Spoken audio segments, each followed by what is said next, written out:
देख रहे हैं आमने सामने नूरुल आरफीन के साथ। अस्सलाम वालेकुम नाज़रीन, मैं हूं नूरुल आरफीन सिद्दीकी और आप देख रहे हैं प्रोग्राम आमने सामने। गए वक्तों में एक साहब हुआ करते थे, बहुत झूम झूम के, बहुत लहरा लहरा करके पाकिस्तानी अवाम को दिल जमई के साथ बेवकूफ़ बनाते थे। नाम उनका आप खुद पहचान जाएंगे, मैं सिर्फ एक जुमला कहूँगा। फरमाते थे रियासत होगी माँ के जैसी।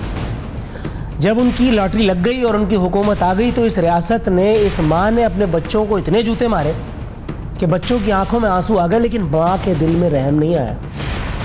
साल 2012 में कराची में 7,000 से ज़ायद लाशें गिरा दी गई, लेकिन ये माँ ख्वाब खरगोश के मज़े लूटती रही। हर दूसरे दिन इस माँ के सपूतों के साथ जो कुछ हो रहा है वो कौन नहीं जानता। आप भी वाकिफ़ हैं, मैं भी वाकिफ़ हूँ। लेकिन अब वक्त ये आ गया है कि इस मुल्क का चीफ जस्टिस, किसी और आम आदमी की बात नहीं कर रहा, इस मुल्क का चीफ जस्टिस कह रहा है 650 मिलियन गैलन पानी आवाम को गंदा दिया जा रहा है।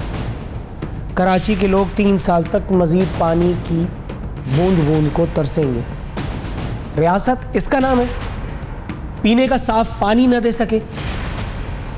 रियासत उसका नाम है कि आवाम को लाल दवाई न दे सके। ये तो खैर मैं बहुत ज़्यादा चीज़ें मांग रहा हूँ। आज इस रियासत के मुंह पर जो तमाचा मारा गया है कौन नहीं जानता।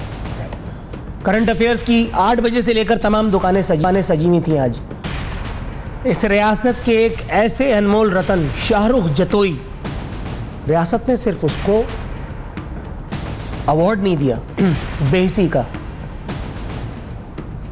तमगा, इम्तियाज, निशान हैदर, कुछ भी दे दिया जाता तो वो भी कम था इस रियासत के इस सपूत के लिए। बज़ाहिर अभी ये मुंह छुपा करके जा रहा है, लेकिन माजी में अगर आप देखें तो इस शख्स के, इसकी बेहयाई का ये आलम था कि ये अदालत से सजाए मौत की सजा पाने के बाद विक्ट्री का निशान बना के जाता था। ये वो बच्चा है जिसे इसने मारा था। ताकत के घमंड में, क्या रियासत ऐसी होती है जहां एक आम आदमी का बेटा, और वो आम आदमी भी नहीं था, वो एक पुलिस वाला था जिसके बेटे को दिन दहाड़े मार दिया गया। ये देखिए इसके कर्रोफर का, ये इसके बाप की दी हुई कर्रोफर रऊनत है। ये सब टोपी ड्रामा था, विद ऑल ड्यू रिस्पेक्ट। ये सब जो उसके साथ देख रहे हैं ये मौत की सजा पाने के बाद का है। चीफ जस्टिस ऑफ पाकिस्तान ने 2 दिन पहले कहा कि अभी कोई पैदा नहीं हुआ। मैं चीफ जस्टिस से कहता हूं, सर पैदा भी हो गया और बड़ा भी हो गया, जरा देख तो लीजिए। अंगूठा दिखा करके जा रहा है रियासत को, रियासत के कानून को, चीफ जस्टिस ऑफ पाकिस्तान को। नूरुल आरफीन सिद्दीकी तो गया, उसकी तो कोई हैसियत ही नहीं है। पता नहीं इनमें से किस बंदूक के साथ उस बच्चे का शिकार किया इसने अपने दोस्तों के साथ मिलकर के, और चूंकि इसका बाप कोई आम आदमी, कोई फुटपतिया नहीं था, इसलिए उसने इस मुल्क के कानून को खरीद के जेब में रख लिया। इस मुल्क के लॉयर को उसने खरीद के जेब में रख लिया, और जब लॉयर खरीद लिया तो जाहिर कानून खरीदना कौन सा बड़ी बात है। पैदा हुआ वकील तो शैतान ने कहा लो आज मैं भी साहिब औलाद हो गया। मेरा शेर नहीं है, या मेरे सगे पिछलों का, अगलों का। ये वकला की ही करतूत है जिसके बाद ये शेर कहने की नौबत आई थी। ये वो रिलीज ऑर्डर जो इस रियासत के मुंह पर नंगे तमाचे की तरह मार दिया गया। आज रियासत ऐसी होती है। अगर रियासत ऐसी थी तो मेरा ख्याल है कि 47 में आज़ादी लेने का फैसला कायदे आज़म मोहम्मद अली जिन्ना मरहूम का गलत साबित हुआ। मैं आज बहुत अफसोस के साथ ये बात कह रहा हूं, ऑन एयर कह रहा हूं। गाड़ियों पर नंबर्स तक नहीं है, विदाउट नंबर प्लेट गाड़ियों के ऊपर ये आए हैं और आकर के अपने लोगों को छोड़वा करके बेल करवा करके लेके गए। अभी जो एक बच्चा जाफिर सीव्यू पर उसकी मौत हुई, इन्वेस्टिगेशन में पुलिस वाले की शान में क्या कहते हैं, उसके पुलिस वाले को तो सिर्फ ये कह देना काफ़ी कि वो पुलिस वाला बिक गया तो कौन सी बड़ी बात है।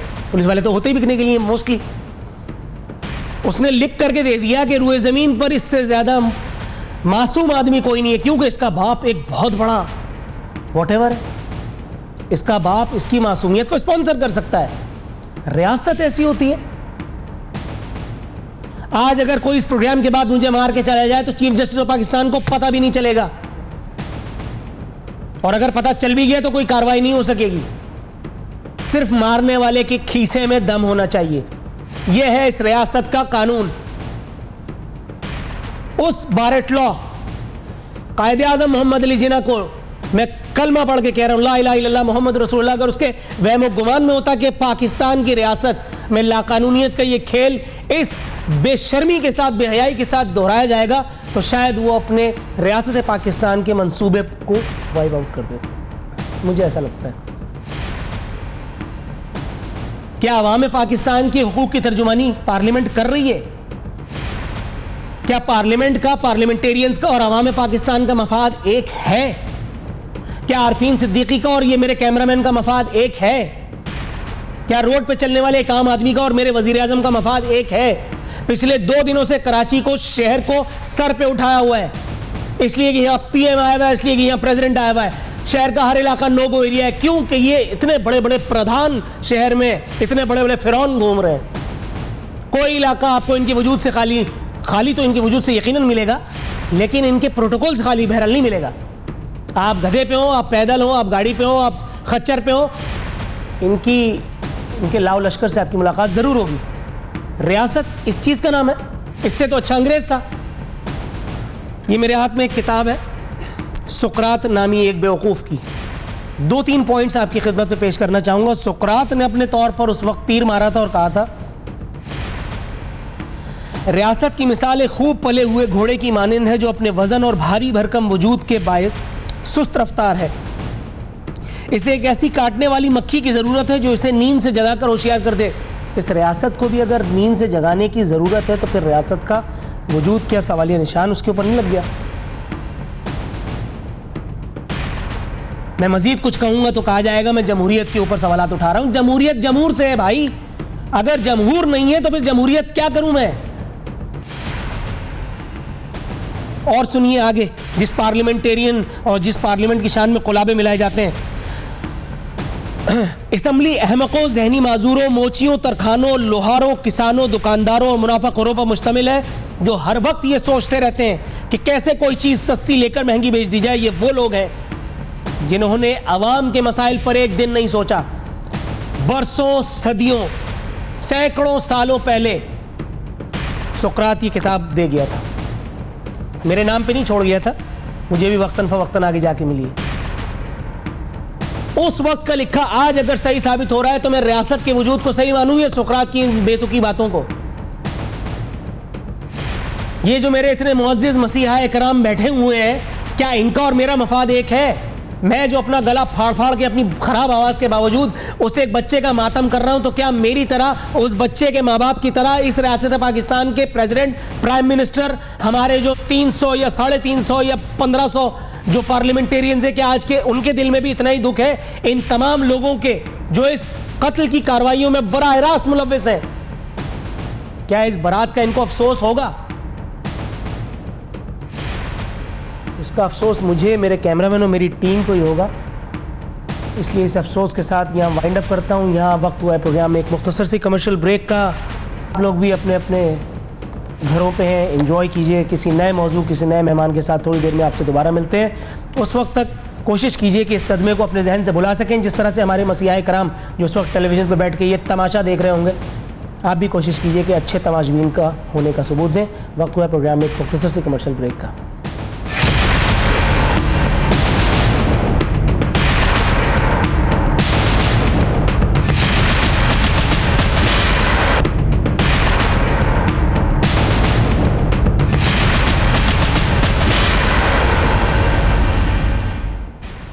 वेलकम बैक नाजरीन। प्रोग्राम के सेकंड सेगमेंट में आपका खुशामदीद कहते हैं। यहाँ हम बात करेंगे शहर कराची में सुप्रीम कोर्ट के हुक्म पर होने वाली चाइना कटिंग के ख़िलाफ़ कार्रवाइयों की। चाइना कटिंग के ख़िलाफ़ ये कार्रवाइयाँ चाइना कौमी मूवमेंट को एक आंख नहीं भाई।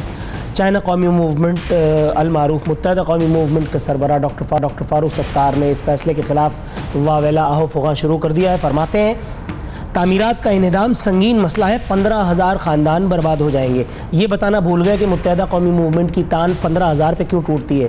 15,000 कारकुनान मार दिए गए, 15,000 ख़ानदान बर्बाद हो गए। 15,000 इनका जलसा शुरू होता था तो 2.5 लाख, एक आदमी जलसे गाँव में आता था तो 2.5 लाख से गिनती शुरू होती थी। आगे फरमाते हैं अदालत फैसले पर नजर सानी करे, अवाम को मुत्तहदा पर एतमाद की सज़ा न दी जाए। मुत्तहदा सरबराह का इन्हिदामी कार्रवाइयों पर एहतजाजी मुजाहरे का ऐलान। लोगों को ऐसा लगता है कि मुत्तहदा कौमी मूवमेंट के सरबराह को अपनी पार्टी में होने वाली रिवॉल्यूशन ने उकसाया है कि वो अपने वजूद को साबित करने के लिए एक लूला लंगड़ा जवाब तराशें और चाइना कटिंग के खिलाफ होने वाली इन कार्रवाइयों पर, जिनमें जाहिर है कि इनकी पार्टी के सैकड़ों लोग मुलव्वस हैं। कराची में कोई और दूसरी इतनी जमात नहीं है मां सिवाय मुत्तहदा कौमी मूवमेंट के कि जिसको चाइना कटिंग के लिए कसूरवार बराह रास्त ठहराया जाना चाहिए। हमारे साथ जाम खान शोरो साहब इस सेगमेंट में ज्वाइन करेंगे। मैं टेलीफोन लाइन पे उनसे पीपल्स पार्टी का एहतसाब कर लेंगे। यहाँ ये बताता चलूँ, फारूक सत्तार साहब ने एहतजाजी मुजाहरे से खिताब करते हुए फरमाया है, हम किसी को शहरियों के घर गिराने नहीं देंगे, मुतासरीन से नाइंसाफ़ी नहीं होने देंगे। इनसे ज़रा ये पूछिए कि वो जो रफ़ाई पार्क और प्लॉट्स थे, किसने इनको कहा था, किसने इनको मशवरा दिया था कि उनको अपने इन्वर्टेड कॉमास में शुहदा के नाम पर हलीम समझ करके, हलीम की देख समझ करके बांट दें।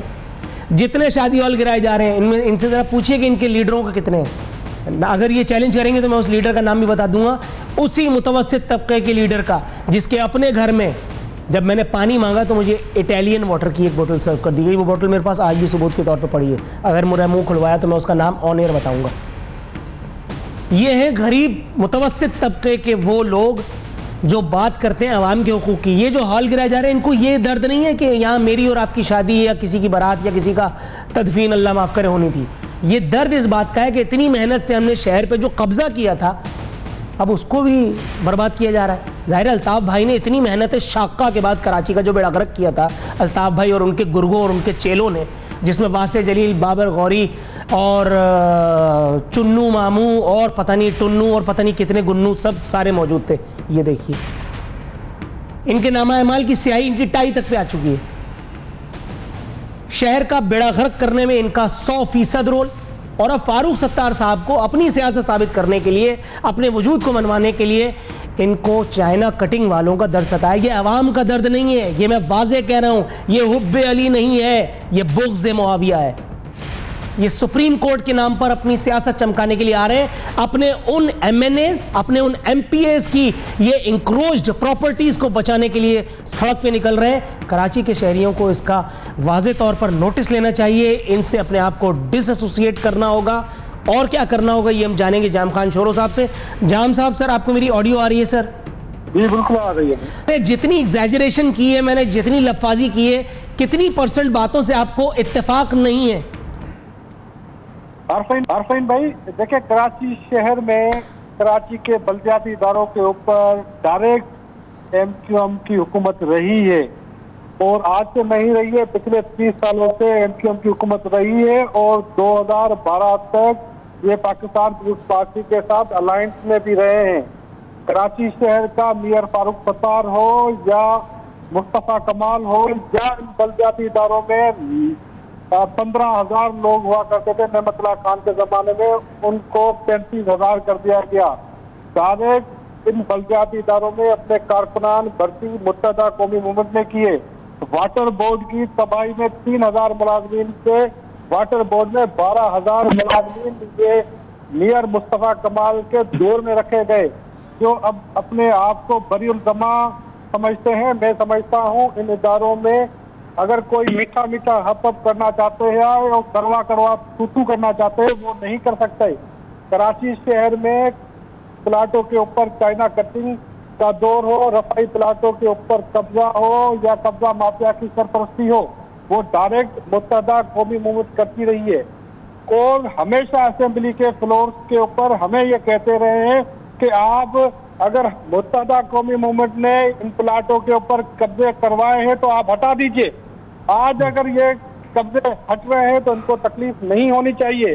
अगर एक कराची शहर के साथ जुल्म ये किया गया कि अस्पतालों के प्लाटों के ऊपर, बच्चों के पार्क के प्लाटों के ऊपर, कराची के शहरियों को इंटरटेन करने के बड़े बड़े रफाई प्लाटों के ऊपर इन्होंने कब्जा किया, और दूसरा जुल्म ये किया वो जो प्लाट थे वो मासूम शहरियों को बेचे भी गए। तो 2 दफा इन्होंने कराची शहर के आम शहरियों के ऊपर जुल्म किया। एक तो वो जब ये प्लाटों के ऊपर कब्जा किया गया, दूसरा बिल्डर माफिया के थ्रू उन प्लाटों पे छोटे छोटे घर बना के उन गरीब कराची के शहरियों को बेच दिया गया, जिसके साथ दूसरा ये बड़ा जुल्म हुआ। मैं समझता हूँ अगर वो आज एहतजाज के लिए निकले हैं तो कराची शहर में उन्होंने अपना असल चेहरा शहरियों को दिखा दिया है। जाम खान शोरो साहब, सर एक सवाल और यहाँ पे है, वो पूछना चाहूंगा। मेयर कराची को भी तकलीफ हुई है। वो फरमाते सिर्फ चाइना कटिंग ही नहीं, लीज में भी बेज़ाब्तगी हुई है। दूसरी तरफ जो शहरी हुकूमत है वो भी कह रही है कि मलीर और लियारी डेवलपमेंट अथॉरिटीज़ में चाइना कटिंग के खिलाफ गोट आबाद स्कीमों में चाइना कटिंग के खिलाफ कोई कार्रवाई नहीं की जा रही और ये सरासर तासुब है। इस तासुर पर आप क्या फरमाएंगे सर? हमने जहां पे भी आपने कराची शहर में कराची के रफाई प्लाटों के ऊपर जमातों से देखे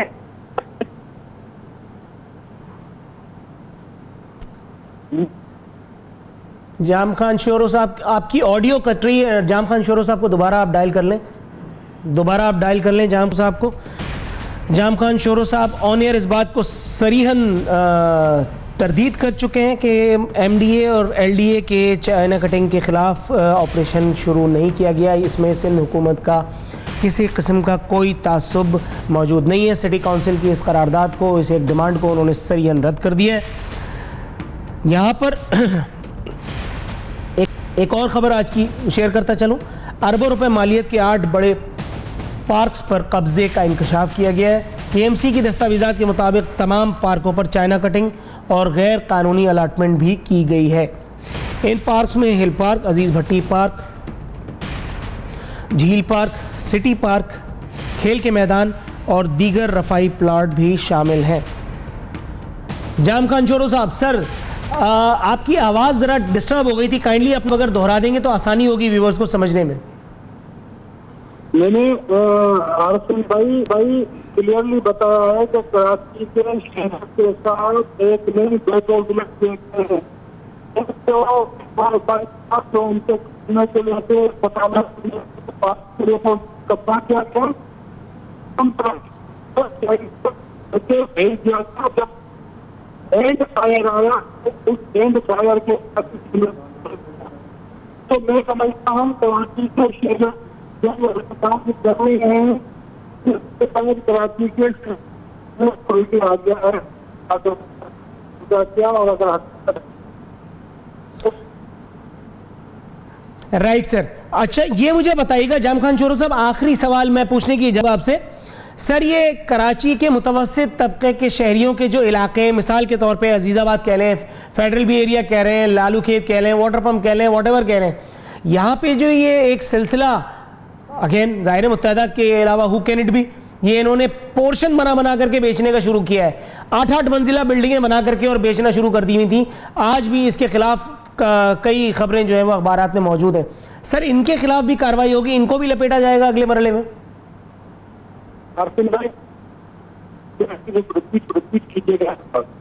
मैं सवाल रिपीट करता हूं सर, ये शहर के इलाकों में पोर्शन बना करके बेचने का रिवाज है। जहां 3 मंजिला बिल्डिंग बनाई जानी चाहिए वहां 8 मंजिला फ्लैट बना करके बेच देते हैं। आपके ख्याल में इनके खिलाफ भी अगले मरहले में कार्रवाई की जाएगी?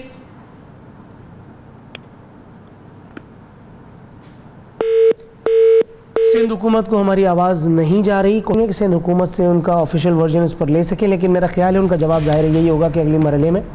मैं उनका स्पोक्समैन नहीं हूँ, कोशिश कर रहा हूँ कि शायद उनकी तर्जुमानी के फ़राइज़ अंजाम दे सकूँ उन्हीं की बताई हुई बातों की रोशनी में। 15,000 ख़ानदानों का क्या होगा ये देखना है। फारूक सत्तार साहब इसके बाद अब क्या करते हैं? आज उन्होंने एहतजाजी मुज़ाहरा तो कर लिया, अब इस एहतजाजी मुज़ाहरे के बाद क्या कुछ होगा? क्या सुप्रीम कोर्ट ऑफ पाकिस्तान जो है वो फारूक सत्तार साहब की इस इन्वर्टेड कॉमास में रहम की अपील पर कान धरेगी? क्या कराची के अवाम पर मुझे ज़्यादा अफसोस होता है जब आप बात करते हैं तहजीब की, तमद्दुन की, अपनी लैंग्वेज की, अपनी एजुकेशन की, अपनी वॉटेवर की, तो आपको कम से कम सोचना चाहिए वोट डालने से पहले। और अगर वोट गुमराहकुन तौर पर आप डाल भी चुके मज़हब, सियासत, लिसानियत या किसी भी तासुब के नाम पर, तो कम से कम अब तो देखिए कि यार आप क्या कर रहे हैं। ये मुल्तान के किसी नवा में अगर हो रहा होता तो मुझे इतना चुभता नहीं, इतना बुरा नहीं लगता। पढ़ा लिखा तबका, पढ़े लिखे लोग, और वो बैठ करके कराची में कराची वालों को लूटने की सज़ा उनको देने के बजाय आप उनको वोटों की चादर, वोटों की माला पहना रहे, अपने एतमाद के फूल उनके कदमों पर निछावर कर रहे हैं। 3 मंजिला घर जिस जगह नहीं बनाया जा सकता, ये मिडिल क्लासियों के इलाके हैं मेरे और आपके घरों के आसपास, वहाँ 8 मंजिला बिल्डिंग कैसे बिक गई? और अगर वहाँ कोई हादसा होता है तो उसकी जिम्मेदार फिर हुकूमत को ठहराते हैं। उसके जिम्मेदार वो लोग नहीं हैं जो चाइना कटिंग के इन्वेंटर्स हैं। लाइन पे हैं जाम खान शोरो साहब। जाम साहब, सर आपको मेरी ऑडियो क्लियर आ रही है? आ रही है, बिल्कुल। जाम साहब, सर ये मुझे बता दिएगा, मैं सिंध हुकूमत की अपने तौर पे काफ़ी तर्जुमानी कर चुका, अवाम के जहनों में सवाल है कि कहीं आपने कोई चेक तो इशू नहीं किया। ये मुझे बताइए कि सिंध हुकूमत अगले मरहले में मुत्तहदा कौमी मूवमेंट फारूक सत्तार साहब को अगला जवाब, अगला सरप्राइज क्या देने के लिए जा रही है?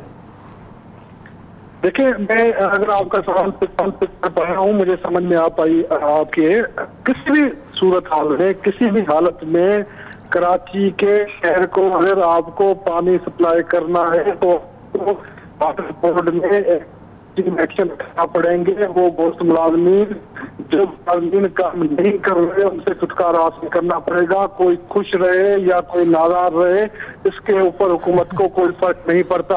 अगर केडीए के रिफाई प्लाटों के ऊपर कब्जे हैं तो कोई भी एंड ऑफ डिस्कशन। मेरा नहीं ख्याल है कि इसके बाद फिर तीसरी मरतबा जाम खान को उनकी किसी मसरूफियत को डिस्टर्ब करने की ज़रूरत है। मेरा ख्याल है कि मैसेज लाउड एंड क्लियर हमें पहुंच गया। नाज़रीन, यहाँ वक्त प्रोग्राम में एक मुख्तसर सी कमर्शियल ब्रेक के बाद वापस आएंगे तो कराची ही का एक नौ आपके साथ मज़ीद शेयर करेंगे। यहाँ मौजूद होंगे हमारे साथ, हमें बल्कि DSNG पे ज्वाइन करेंगे सिंध के सूबाई वज़ीर इत्तलात जनाब नासिर हुसैन शाह साहब। हमारे साथ रहिए।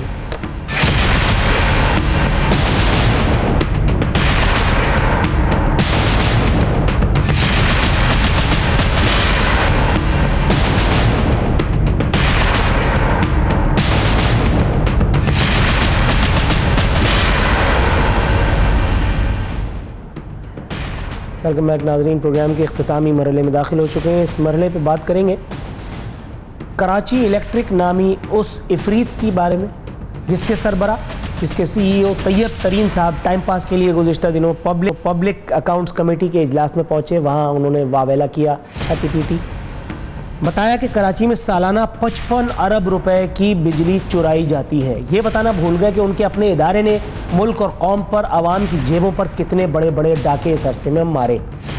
लेकिन चूँकि साहब लोग सूट टाई पहनते हैं तो इनका डाका तो जस्टिफाइड है।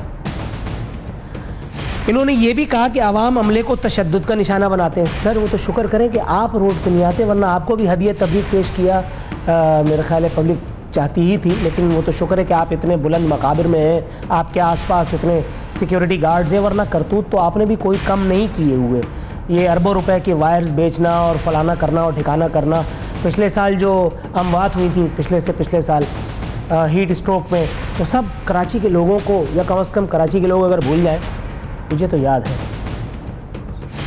इदारे के सालाना नुकसानात का उन्होंने वावेला किया जो 21% है उनके मुताबिक। खसारे का गुमराहकुन प्रोपेगंडा भी इस बयान में शामिल था। उन्होंने बताया कि जी वो 51 अरब रुपए के नादहिंदा भी है।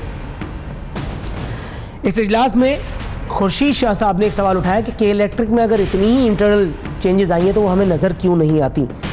खुर्शीद शाह साहब का ये भी एतराज़ था कि लाइन लॉसेस का बोझ भी सार्फिन को ही क्यों मुंतकिल कर दिया जाता है। यहाँ हमारे साथ मौजूद हैं नासिर हुसैन शाह साहब। शाह साहब, आपको खुशामदीद कहूँगा प्रोग्राम में।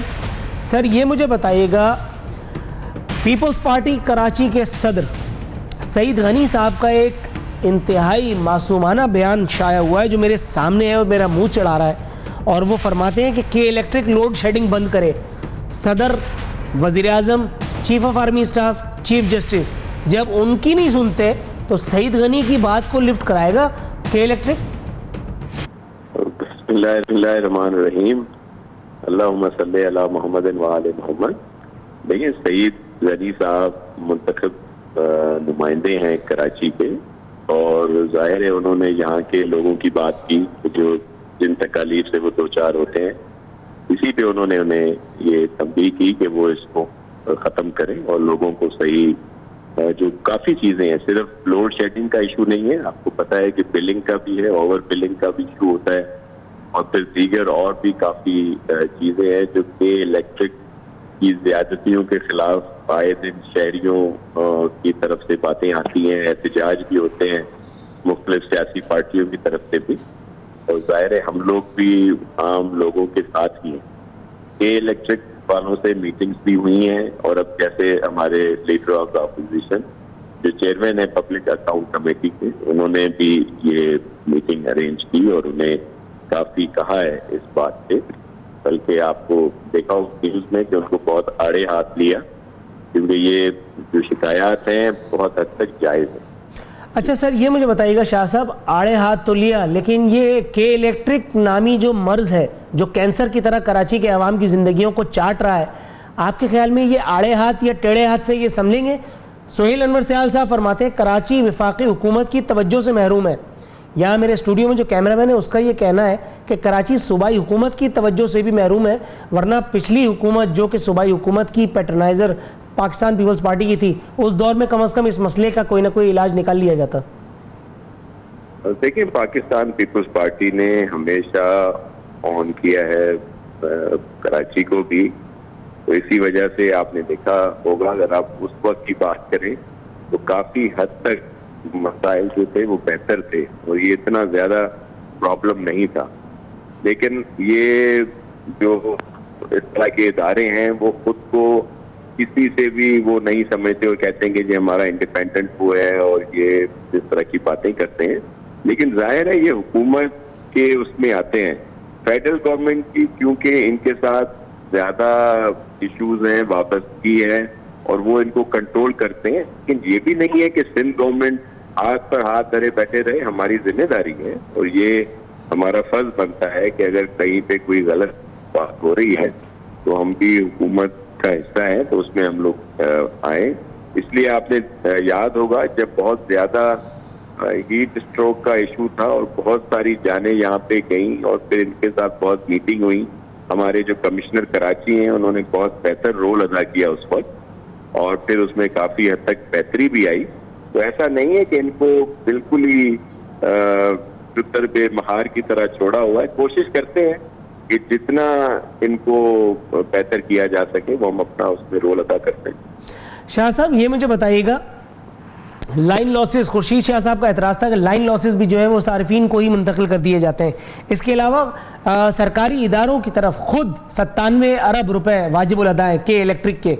आपके ख्याल में ये जो अपनी मजलूमियत का रोना रो रहे हैं कि हमें इससे इतने पैसे लेने, उससे इतने पैसे लेने, कराची में जो ओवर बिलिंग के नाम पर इन्होंने आवाम की जेबों पर जितना डाका मारा है, क्या उसका कोई सद्देबाब नहीं होना चाहिए? इनसे वो पैसा नहीं निकलवाना चाहिए? कराची के अवाम को रिलीफ नहीं मिलना चाहिए? दूसरी तरफ हालत ये है कि के इलेक्ट्रिक के खिलाफ हाफिज नईमुर रहमान की दरखास्त की समाअत से इनकार कर दिया गया। आरफिन भाई आप बिल्कुल सही कह रहे हैं, बहुत ज्यादा चीजें इस तरह की हैं जिन पर एक्शन लिया जाए और इन्होंने खुद भी इस बात का, आपको याद होगा लेटर भी आया था जिसमें इन्होंने खुद इस बात को माना था कि ओवर बिलिंग की गई है और ज्यादा चार्जेस दिए गए हैं और वो मसला भी हल नहीं हुआ। उस पर कमेटी भी बनाई गई, हाफिज नईम भाई वालों की तरफ से बहुत ज्यादा इस पर एहतजाज भी हुआ था, एमक्यूएम ने भी किया था, पीपल्स पार्टी ने भी किया था, सब हर पार्टी ने अपने अपने तौर पर एहतजाज किया और इस बात का आगे लाए इस बात को। लेकिन जैसे आपने कहा कोर्ट में भी हाफिज साहब गए तो वहां भी उनकी इस बात को, उसको टेक्निकल बुनियाद पे मे भी हो या कोई और रीजन होंगे जिस वजह से उनकी दरखास्त को नहीं सुना गया। सर आपने एमक्यूएम का तज़किरा किया तो एमक्यूएम के खिलाफ तो बाकायदा मेरे प्रोग्राम में बैठ के हाफिज नईमुर रहमान साहब चैलेंज कर चुके हैं, कामरान फारूकी या कामरान अख्तर, मुझे नाम एग्जैक्टली अगर मैं भूल रहा हूं तो, कि एमक्यूएम ने तो अपने लोगों को, अपने चाचे मामों को नौकरियां दिलवाई है के इलेक्ट्रिक में। एमक्यूएम का तो वो मगरमच्छ के आंसू बहाने वाली बात है कि अपने लोगों को नौकरियां दिलवा के और एक प्रेस रिलीज भेज करके आवाम का, ये देखिए वासे जलील आ गए, सवाल खत्म। अब आप जवाब शुरू कर दिए। जी बिल्कुल सही बात है आप जो कह रहे थे कि ऐसा ही है और नईम भाई ने जो कहा था वो सही कहा था और काफी लोग इनके इसमें हैं। और जब ये प्राइवेटाइज हुई थी तब इन्होंने उस पर कोई एतराज नहीं किया था एमक्यूएम ने, पीपल्स पार्टी ने उस वक्त भी इस पर एतराज उठाए थे, दीगर जमातों ने भी, जब इसको इनको दिया गया था उस वक्त केईसी को, के इलेक्ट्रिक के उसमें किया गया तो ये। लेकिन जाहिर है अवाम की बात है तो उन्होंने भी उंगली कटा के शहीदों में नाम किया और एमपीओ ने भी एहतजाज किया।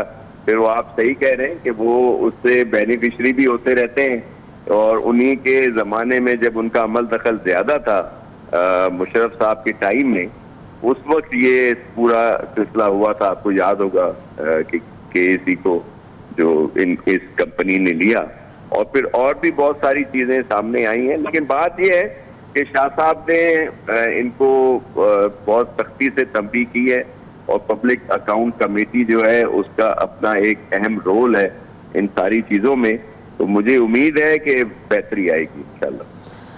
शाह साहब, आपने तो कहा कि आपको उम्मीद है कि बेहतरी आएगी, लेकिन कराची के अवाम अपने साबका तजुर्बे की बुनियाद पर बहुत ही अदब और एहतराम के साथ ये मानने से कासिर नज़र आते हैं कि के इलेक्ट्रिक नामी इस मसले का कोई देरपा हल कभी यहाँ पाकिस्तान कुर्रे अर्ज़ पर तो नहीं, पाकिस्तान में तलाश किया जा सकेगा। सर, ये वो लोग हैं जिन्होंने रमज़ान में रोज़ेदारों को नहीं छोड़ा, ये वो लोग हैं जिन्होंने तरावी में तरावी पढ़ने वालों को नहीं छोड़ा। आपके ख्याल में ये गुफ्तन नशिस्तन बर्खास्तन किस्म के इजलास इन लोगों को आवाम का लहू निचोड़ने से, उनका खून पीने से कैसे रोक सकेंगे सर, क्योंकि ये तो पैसे की जुबान समझते हैं। देखिए, आपने जो बात की वो किसी हद तक ठीक है। रमजान में भी आपने देखा कि पहले रोजे से ही ये सिलसिला शुरू हो गया था। तरावियों में लोगों को बहुत शिकायत की मुख्तलिफ जगहों की। वो भी उस वक्त उनका ये था कि एक वो बड़ा तूफान आया था और उनका जो मेन सप्लाई की जो था स्टेशन या वो जो ग्रिड होती है उसको नुकसान पहुंचा। इस वजह से ये प्रॉब्लम शुरू हुआ कि उन्हीं दिनों में हमने इनसे मीटिंग्स भी की थी, उस पर इन्होंने ये लिया था। और बाकी तूफान जरूर था और ये हमें वहां से चेक भी कराया गया कि वो जो बड़े पोल थे वो गिर गए थे, इस वजह से वो उस वक्त ये प्रॉब्लम सामने आया था। लेकिन ये बिलो ओवर बिलिंग दूसरी चीजें बिल्कुल अपनी जगह पे हैं और मिनिस्टर साहब ने इसका उस पर भी नोटिस लिया था। अब भी उन्होंने एक कमेटी भी बनाई हुई है हमारे इलाके में असेंबली की, जिसमें peoples party, MQM, PTI, PMLN के लोग भी उसमें हैं, जो जिनको नुमाइंदगी है हमारी सूबाई असेंबली में, वो सब लोग उसमें हैं और वो उस पर काफी हद तक बात आगे बढ़ी है। पूरी उम्मीद है, देखिए अच्छे की उम्मीद करनी चाहिए और हम लोग पूरी कोशिश कर रहे हैं ये ज्यादा बेहतरी लाए। सर, आपके ख्याल में ऐसे एक मामले में, ऐसे एक ज़माने में कि जब अदलिया माशाल्लाह इतना फ़ाल किरदार अदा कर रही है, अगर एक सोमोटो नोटिस ऐसे एक मामले का भी ले लिया जाए ताकि कराची के शहरियों को once and for all relief फराहम कर दिया जाए, तो आप नहीं समझते कि इस एक मसले का कोई देरपा हल मुहैया किया जा सकता है? और वो भी उस वक्त कि जब चीफ जस्टिस अब बाकायदा छापा मार कार्रवाइयाँ कर रहे हैं, आवाम को पीने का पानी देने के लिए वो इतने डिटर्मिन्ड है, और हमारी हुकूमत को वो आड़े हाथों भी ले रहे हैं, कह रहे हैं कि मैं कराची के पौश इलाके बाथ आइलैंड में 3000 रुपये का टैंकर लेने पर मजबूर हो गया। ये तो सिंध हुकूमत पर उन्होंने आर्ग्यू कर दिया। देखिए, हम बहुत सारी चीजों को जो चीफ जस्टिस साहब की हैं एप्रिशिएट करते हैं और आप बिल्कुल ठीक कह रहे हैं कि ये इतना बड़ा इशू है जो हर कराची वाला इसको फेस कर रहा है, तो इस पे तो 100 मोटो बनता है, तो उनको लेना चाहिए।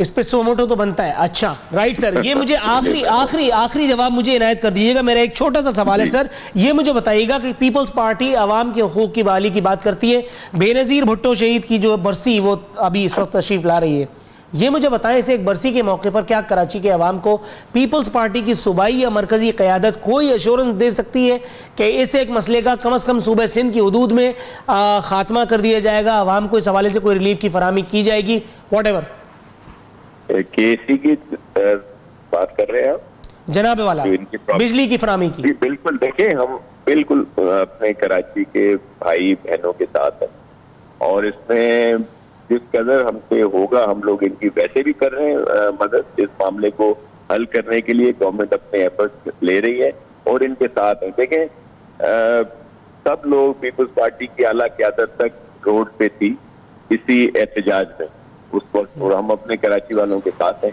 और पूरी कोशिश करेंगे इस मसले का हल हो।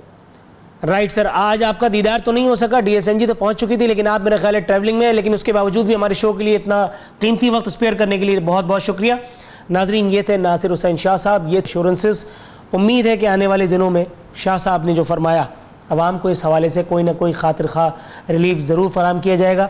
इसी के साथ यहाँ वक्त हुआ प्रोग्राम में आपसे इजाज़त लेने का। नूरुल आरफीन सिद्दीकी और आमने सामने की टीम को इजाज़त दीजिए। फ़ी अमान अल्लाह।